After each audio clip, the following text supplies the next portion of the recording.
नमस्कार। पॉलिटिक्स में आप सबों का स्वागत है। और आज हम पॉलिटिक्स में बात उस पॉलिटिक्स की करने जा रहे हैं जिस पॉलिटिक्स के सहारे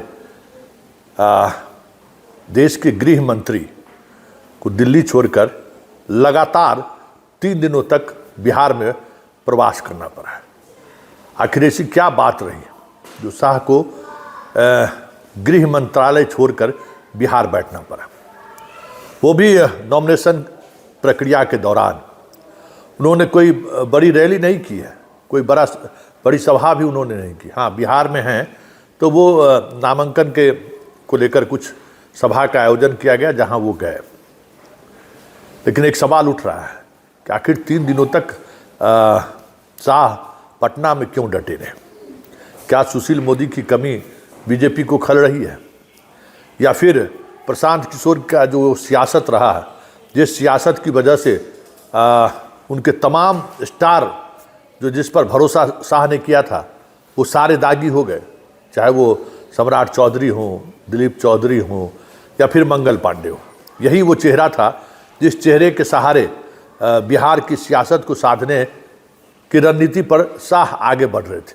लेकिन उनके तमाम सिपह सालार दागदार हो गए हैं। क्या इस वजह से वो पटना में कैंप किए, या फिर बीजेपी के टिकट वितरण की वजह से जो आक्रोश देखने को मिल रहा था उस आक्रोश को शांत करने के लिए बैठे?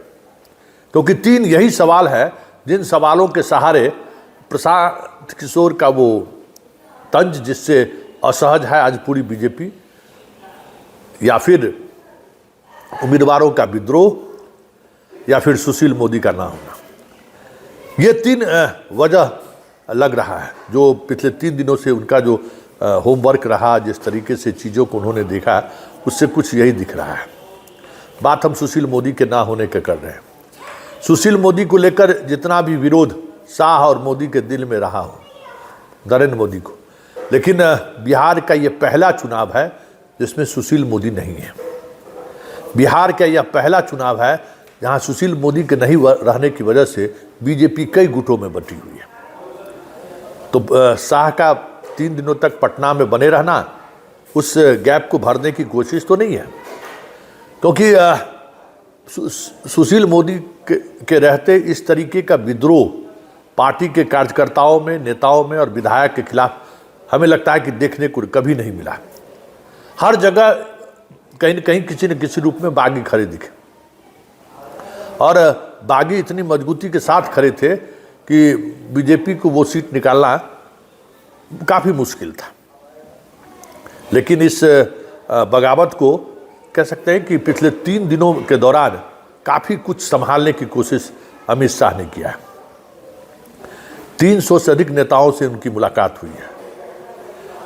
30 कॉन्स्टिट्यूंसी में जहां भारी विरोध था उम्मीदवारों को लेकर, औरंगाबाद में रामाधार सिंह विरोध पर थे, उनसे बात करके उनको वापस लिया गया, उनसे कहवाया गया कि ऑल इज वेल, बीजेपी जिंदाबाद।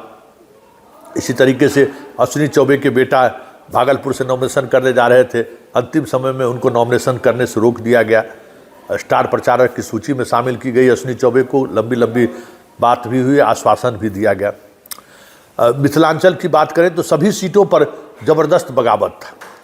उस बगावत को कम करने के लिए उन्होंने गौरा बराम से राजीव ठाकुर को, संजय सिंह को, पप्पू सिंह को अलीनगर से, आर.के. चौधरी तो नॉमिनेशन कर दिए थे हायाघाट से, उनको भी दरभंगा शहरी सीट से जलान के जो मालिक हैं डॉक्टर, उसको, मतलब जहां जो हुआ, जैसे भी हुआ, सुभाष सिंह के मतलब वहाँ गोपालगंज उनके बेटे और पत्नी को शाह ने बुलाया। तो जहां कहीं भी विरोध का स्वर उन्हें सुनाई दी, जिस वजह से बीजेपी को नुकसान हो सकता था, जो काम सुशील मोदी करते थे, जो काम सुशील मोदी की पूरी टीम करती थी, इस तरीके का अगर विरोध का स्वर उठा तो उसको कैसे हम मतलब उसको सॉर्ट आउट कर सकते हैं। तो वो स्किल ये साफ दिख गया कि बीजेपी का जो स्टेट नेतृत्व है उसके बूते की बाहर है। मतलब सुशील मोदी के बाद फर्स्ट, सेकेंड, थर्ड रैंक में भी कोई ऐसा चेहरा नहीं है जिस चेहरे के सहारे इस बगावत को रोका जा सकता था। शाह के 3 दिनों तक कैंप करने की एक वजह सुशील मोदी का ना होना भी माना जा रहा है। हालांकि जितने विद्रोह के स्वर थे उनको अपने तरीके से डील करने की कोशिश जरूर की गई है, लेकिन उसका चुनाव पर कितना असर पड़ेगा ये देखने वाली बात होगी। और दूसरी बात, जिन बातों को लेकर चर्चा काफ़ी तेज है कि प्रशांत किशोर ने बीजेपी के उन तमाम चेहरे को डिस्क्रेडिट कर दिया जिन चेहरों पर शाह पिछले कई वर्षों से दांव खेल रहे थे। सम्राट चौधरी को आरजेडी में आज़ादी का चेहरा, कभी संघ बीजेपी का कोई चेहरा नहीं रहा। आरजेडी से सफ़र शुरू हुआ, जदयू में आए, जदयू से हम में आए, हम से बीजेपी में, और उप मुख्यमंत्री के साथ साथ एक मजबूत उम्मीदवार के तौर पर उनको पेश किया गया। सब कुछ देख ही रहे थे, प्रधानमंत्री भी एक तरफ मोदी और दूसरी तरफ सम्राट चौधरी को बिठाते थे। लेकिन हुआ क्या कि सम्राट चौधरी पर जिस तरीके से हमला प्रशांत किशोर ने किया और जो सवाल खड़े किए, कम से कम बीजेपी के वोटर के बीच तो वो डिस्क्रेडिट हो ही गए हैं। केंद्रीय नेतृत्व के सामने भी वो डिस्क्रेडिट दिख रहे हैं, क्योंकि आरोप बहुत ही गंभीर है। दिलीप जायसवाल पर भी गंभीर भ्रष्टाचार के आरोप लगे, मंगल पांडे पर भ्रष्टाचार के गंभीर आरोप लगे, संजय जायसवाल पर भ्रष्टाचार के गंभीर आरोप लगे। मतलब हाल के दिनों में जो भी उनके प्रदेश अध्यक्ष रहे बीजेपी के, जिनको नए तरीके से सींचने और संवारने की कोशिश उनके द्वारा, मतलब बीजेपी या और शाह के द्वारा की गई, वो सारे लोग आज बिहार में डिस्क्रेडिट हो गए। नित्यानंद को लेकर एक अलग तरीके का गुस्सा है कि वो जो है चिराग को प्रमोट कर रहे थे, इस वजह से वो बीजेपी के अंदर से ही निशाने पर है। गिरिराज सिंह का बयान, राजीव प्रताप रूडी का बयान, नित्यानंद राय के उस चिराग को लेकर की गई जो भी एक्शन हुआ उसके खिलाफ, उस कमोबेश उसी का एक प्रकटीकरण था। जो स्ट्राइक रेट देखना है तो 2010 को देखिए, सीधी चुनौती गिरिराज सिंह ने दे डाली। मंच पर रहते हुए अमित शाह को राजीव प्रताप रूडी ने नसीहत दे दी कि यहाँ चलेंगे तो नीतीश कुमार ही चलेंगे। तो ये सारी चीज़ें कहीं न कहीं शाह को ये समझ में आ रही थी कि ये चीज़ें बिहार में चलेंगी, लेकिन अभी पूरा अभियान बचा हुआ है। और बीजेपी के साथ संकट ये है कि कोई सुशील मोदी जैसा जिम्मेवार नेता या जिसका प्रभाव पूरे बिहार की राजनीति पर हो, बीजेपी में कोई दूसरा नहीं है।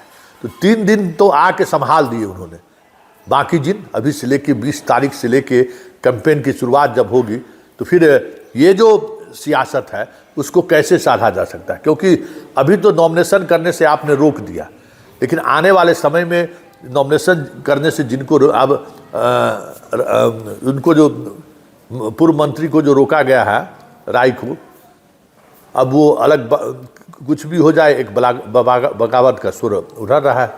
गोविंदगंज में बीजेपी अपने जीते हुए सीट को एलजेपी को दे दिया है, उसको लेकर अलग बगावत है। ब्रह्मपुर में अलग बगावत है।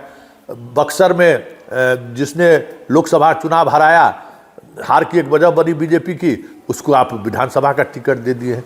तो ये सारे जो कंट्राडिक्शन हैं, उस कंट्राडिक्शन में डे टू डे जो समस्याएं खड़ी होंगी उसका समाधान कौन करेगा। तो बीजेपी के अंदर ये एक बड़ी खाई दिख रही है। सम्राट चौधरी खुद चुनाव लड़ रहे हैं। अब देखिए ना, सम्राट चौधरी खुद चुनाव लड़ने के मैदान में चले गए, मंगल पांडे खुद चुनाव लड़ रहे हैं। तो फिर सेकेंड लेयर में कौन इन चीज़ों को संभालेगा। और यही एक वजह है कि शाह भले 3 दिन कैंप करके बहुत सारी चीज़ों को पटरी पर लाने की कोशिश की है, लेकिन इसके बावजूद भी बीजेपी बिहार को लेकर डरी हुई है, क्योंकि स्थानीय स्तर पर, स्टेट लेवल पर जो लीडरशिप क्राइसिस के दौर से बीजेपी गुजर रहा है, कोई भी एक ऐसा नेता नहीं है जो 2-4-5 हज़ार लोगों के गैदरिंग में अपनी बात रख सके। तो ये जो क्राइसिस है ना, ये क्राइसिस बीजेपी के केंद्रीय नेतृत्व को समझ में आ चुका है। लेकिन बड़ा सवाल ये है कि केंद्रीय नेतृत्व कब तक अपने सहारे इस सियासत को साधते रहेंगे। ऐसे में बीजेपी का ये डर स्वाभाविक है, और यह डर उनके चुनाव के परिणाम को प्रभावित कर दे तो कोई बड़ी बात नहीं होगी, क्योंकि ये सारी चीज़ें उनके चुनावी मिशन के प्रतिकूल है। और ये प्रतिकूलता एक संकेत है कि बिहार में जिस स्तर पर चुनाव कैंपेन की शुरुआत की बात कही जा रही थी, वहाँ भी कहीं न कहीं कई तरह की चीज़ें सामने आ रही है।